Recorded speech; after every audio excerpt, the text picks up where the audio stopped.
Polynomial function, ये क्या होता है?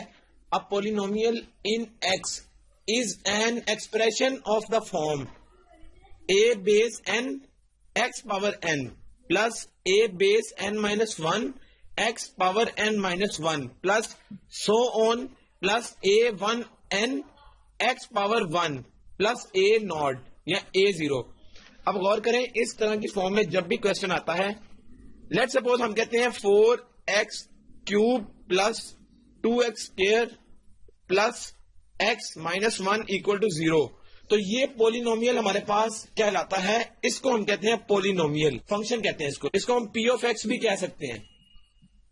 बेसिकली ये पोलिनोमियल है इन x। तो इस तरह की फॉर्म में जब भी कोई एक्सप्रेशन लिखा होगा उसको हम कह लेते हैं ये पोलिनोमियल फंक्शन है। अब इसमें अगली चीज क्या आती है? थ्योरम। दो थ्योरम्स हैं, एक है रिमाइंडर थ्योरम। रिमाइंडर थ्योरम की स्टेटमेंट जो आती है वो किस तरह से आती है? If a polynomial f of x of degree n greater than or equal to 1 where n is a non-negative integer is divided by x minus a। गौर करें, ये इसको हम किस तरह पढ़ेंगे? if a polynomial f of x is divided by x minus a till no x term exists in remainder then f of a is the remainder। यानी वो क्या बता रहा है कि अगर हम x minus a जो ये लिखा हुआ है, अगर हम किसी पोलिनोमियल f ऑफ x को डिवाइड करें x माइनस a से, तो उस फंक्शन में अगर हम a पुट करें तो वो हमारे पास जो आंसर आएगा वो रिमाइंडर होगा। ये रिमाइंडर थ्योरम की स्टेटमेंट है। इसको समझने के लिए हम क्या कह सकते हैं? इसको हम जनरली इस तरह लिखते हैं, dividend equal to divisor multiply by quotient plus remainder. इसका मतलब यह है कि जो डिविडेंड का मतलब यह है कि जिसको हम डिवाइड कर रहे हैं, यानी ये पोलिनोमियल फंक्शन है। मेन फंक्शन ये था, ये किसके बराबर होगा? डिवाइजर। हमने बात की थी डिवाइड कर रहा है x माइनस ए, तो x माइनस ए डिवाइजर है q ऑफ x। यानी गौर करें, हम इस तरह से लिखते हैं, यहां पर आ जाता है डिवाइजर जिससे डिवाइड करते हैं, और जिसको डिवाइड करते हैं यानी फंक्शन, उसको हम कहते हैं ये डिविडेंड है। और उसके बाद एक एक्सप्रेशन यहां लिखा होता है और एक एक्सप्रेशन यहां, इसको कहते हैं कोशेंट, जो यहां पर एक्सप्रेशन लिखा होता है। और लास्ट ये जो होता है ये रिमाइंडर कहलाता है आर। तो ये चार एक्सप्रेशन को हम किस तरह से लिख सकते हैं? Divisor multiply by quotient plus remainder equal to dividend. तो ये बेसिकली रिमाइंडर थ्योरम हम इस तरह से देखते हैं।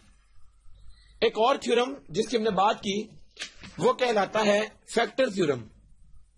फैक्टर थ्योरम की statement, the polynomial x minus a is a factor of the polynomial f of x if and only if f of a equal to 0। That is, इसका मतलब है x minus a is a factor of f of x if and only if x equal to a is a root of the polynomial equation f of x equal to 0। ये बताना ये चाह रहा है कि अगर हम किसी पोलिनोमियल f ऑफ x में x की जगह वैल्यू a रखें, a यहां से मिलेगा, ये वाला a, अगर हम ये वाली एक्सप्रेशन यहां रखें a वाली, तो उससे वो आंसर अगर 0 आ गया तो इसका मतलब ये है कि ये वाला इसका फैक्टर होगा। ये इसका मतलब ये है, यानी फैक्टर थ्योरम। इसके बाद एक most important topic synthetic division का। सिंथेटिक डिवीजन बेसिकली ये हमेशा अप्लाई तब होती है जब हमने किसी भी इक्वेशन को रिड्यूस करना हो। अब गौर करें, हमारे पास लेट सपोज कोई एक्सप्रेशन है P X cube plus Q X square plus C X plus D. इसको हमने डिवाइड करना है बाय एक्स माइनस ए से। तो इसके लिए हम क्या करते हैं, ये जो माइनस के बाद पड़ी होती है ये नंबर, ये ए है इस केस में, ए को हम यहां लिखेंगे और ये दो लाइंस हैं। अब गौर करें, ये जो पी, ये x cube x square x और ये डी, इसके जो कोफिशिएंट्स हैं वो हम यहां लिखते हैं। सबसे पहले का कोफिशिएंट p है, दूसरे का q, तीसरे का c, चौथे का d। यानी हमें ऑर्डर में लिखने हैं। ये पावर 3 का ये कोफिशिएंट, पावर 2 का ये, पावर 1 का ये, पावर 0 का ये। इसको हम कहते हैं ये फर्स्ट लाइन है। इसको हम वैसे इस तरह से लिखते हैं कि ये फर्स्ट लाइन में लिखे हुए नंबर्स हैं। अब सिंथेटिक डिवीजन अप्लाई कैसे होती है, गौर करें। सबसे पहले ये वाला नंबर हम एज इट इज नीचे लिख देते हैं, यानी P, ये हमने यहां लिख लिया। फिर हम A को P से मल्टीप्लाई करके यहां लिखते हैं, ये जो हमने यहां पर बॉक्स बनाया इसमें A और P को मल्टीप्लाई किया तो AP आ जाता है। जब ये यहां आएगा तो इन दोनों को हम ऐड करेंगे, ऐड करके हम यहां लिख लेंगे जो भी आंसर आएगा।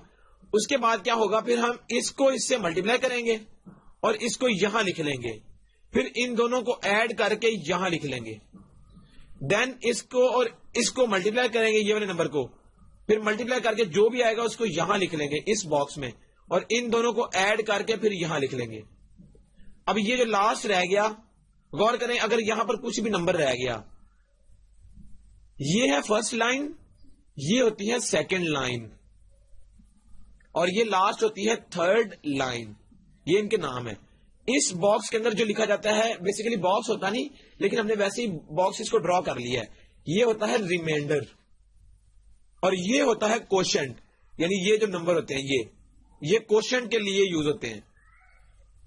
अब सिंथेटिक डिवीजन का तरीका तो हमने सीख लिया, इसको भी हम एक्सरसाइज में अप्लाई करेंगे। एक्सरसाइज है 4.5, use remainder theorem to find the remainder when the first polynomial is divided by the second polynomial. तो गौर करें, जब फर्स्ट वाला सेकंड से डिवाइड होगा, इसका मतलब है वो पूछ रहा है कि हमने रिमाइंडर थ्योरम को अप्लाई करते हुए रिमाइंडर निकालना है। हमें पता है कि ये जो x प्लस 1 है, बेसिकली यहां से x क्या निकलेगा, x यहां से निकलता है -1।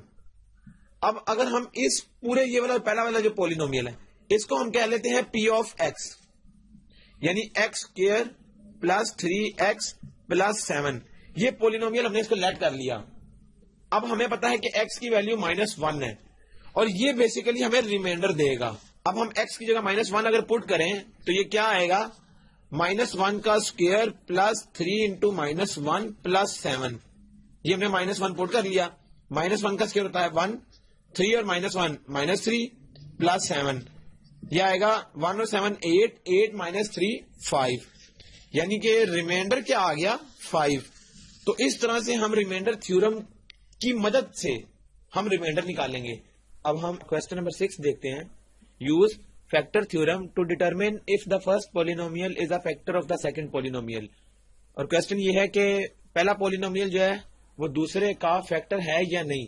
ये चीज हम इस तरह से चेक करते हैं कि हम फर्स्ट वाले फैक्टर जो कि x-2 है, यहां से अगर हम ये वाली वैल्यू निकाल लें जो हम a निकालते थे, यानी अगर रिमाइंडर 0 आ जाए, रिमाइंडर का मतलब यह है कि P ऑफ x जो है वो पॉलिनोमियल है सेकंड वाला, x³ plus x² minus 7x plus 1, ये पॉलिनोमियल है सेकंड वाला।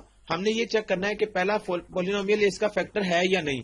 तो उसके लिए हम क्या करते थे, ये बेसिकली x माइनस a है, तो a यहां से हमें नजर आ रहा है वो 2 के बराबर है। तो हम करेंगे क्या, ये जो x है यहां पर हम 2 पुट करेंगे। बेसिकली ये इस तरह से हम इसको पुट कर लेते हैं P ऑफ 2। तो इसका तरीका ये है कि हम 2 का क्यूब ले लें प्लस 2 का स्क्वायर माइनस 7 इंटू 2 प्लस 1। गौर करें, इसके बाद अगर हम इसको लिखना चाहें तो 2 का क्यूब होता है 8 प्लस 2 का स्क्वायर 4 माइनस 7 टू 14 प्लस 1। ये आएगा 8 और 4 12 माइनस 14 माइनस 2 प्लस 1, ये -1 आ गया। अब गौर करें कि जब हमने इसमें वैल्यू 2 पुट की तो ये 0 के बराबर नहीं आ रहा, ये -1 आ रहा है। तो गौर करें, अगर हम इसको इस स्टेप को इस तरह लिख लें कि रिमाइंडर जो है वो नॉट इक्वल टू 0 है, यानी ये वाला फिर इसका फैक्टर नहीं होगा। अगर ये इसका फैक्टर होता तो रिमाइंडर 0 के बराबर होता, जबकि हमें ये नजर आ रहा है कि रिमाइंडर -1 आ रहा है जो कि 0 के बराबर नहीं, तो इसका मतलब है नॉट अ फैक्टर। इसको फिर हम इस तरह से लिख लेंगे कि ये उसका फैक्टर नहीं है, जो पहला पॉलिनोमियल है वो दूसरे का फैक्टर नहीं है। इसके बाद आता है question number 10। When x⁴ plus 2x³ plus kx² plus 3 is divided by x-2, the remainder is 1, find the value of k। गौर करें, उसने हमें अब सवाल थोड़ा सा चेंज दिया है पिछले क्वेश्चन की निस्बत।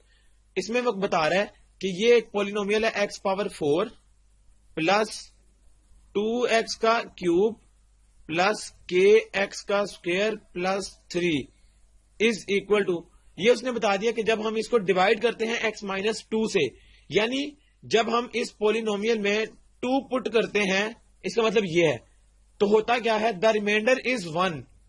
बेसिकली ये रिमाइंडर ही देता है रिमाइंडर थ्योरम की वजह से। तो ये रिमाइंडर उसने खुद बता दिया कि ये क्या आएगा, 1 आएगा जब हम इस x की जगह 2 पुट करेंगे। तो गौर करें, हमने इस एक्सप्रेशन को इस फॉर्म में लिख लिया। हमने क्या किया, हमने क्वेश्चन ये पढ़ा कि ये पोलिनोमियल है और ये पोलिनोमियल इसमें पुट होता है, तो होगा क्या, रिमाइंडर 1 आएगा। अब गौर करें, ये पोलिनोमियल है, रिमाइंडर आएगा 1 कब, जब x की जगह 2 पुट किया जाएगा, और वो 2 हमें यहां से मिल गया, तो 2 पुट करने से ये आ गया।